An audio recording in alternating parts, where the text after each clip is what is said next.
મિત્રો કયા કયા વિષયની અંદર તમે પીએચડી એડમિશન 2020 એપ્લાય કરી શકો છો, તો એનું જે લિસ્ટ છે અને એન્ટ્રન્સ એક્ઝામ કયા મીડિયમમાં લેવાશે તેનું લિસ્ટ હું તમને આપવા જઈ રહ્યો છું.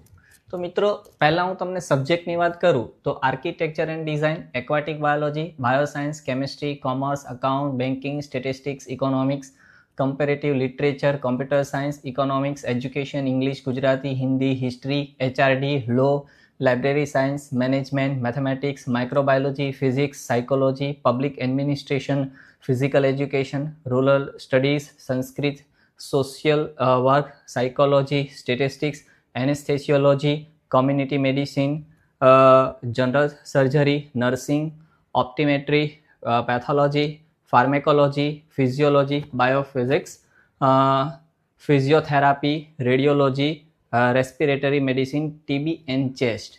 હવે મિત્રો, આ જે સબ્જેક્ટ છે એની medium of entrance exam English તો બધામાં જ છે. કયા કયા સબ્જેક્ટની અંદર ગુજરાતી છે એનું હું તમને નામ આપી દઉં.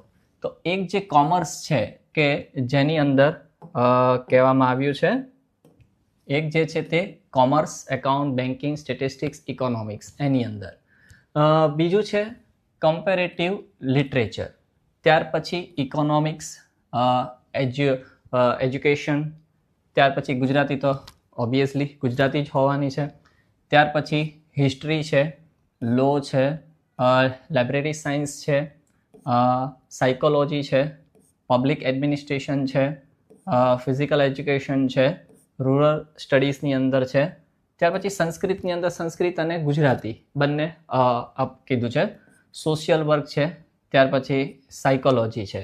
તો આટલા જે છે સબ્જેક્ટ મેં રેડ માર્ક ટીક કર્યા છે એની અંદર ગુજરાતી મીડિયમ પણ અવેલેબલ છે.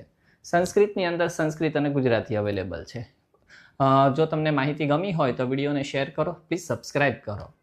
આના પછીના વિડીયોની અંદર હું તમને તમારું પીએચડી એડમિશન થયાથી લઈ અને પીએચડી નોટિફિકેશન મળે ત્યાં સુધીના રૂલ્સ એન્ડ રેગ્યુલેશનને કઈ રીતે પ્રોસેસ છે, એટલે કે તમારા જીવનના અગત્યના એ વર્ષોને તમે કેવી રીતે સારી રીતે પાર ઉતારી શકો એની માહિતી આપવા જઈ રહ્યો છું. તો પ્લીઝ સબસ્ક્રાઈબ કરો, શેર કરો, જેથી કરીને માહિતી તમને વધારે ઉપયોગી સાબિત થાય. ધન્યવાદ. ભારત માતા કી જય. હર હર મહાદેવ.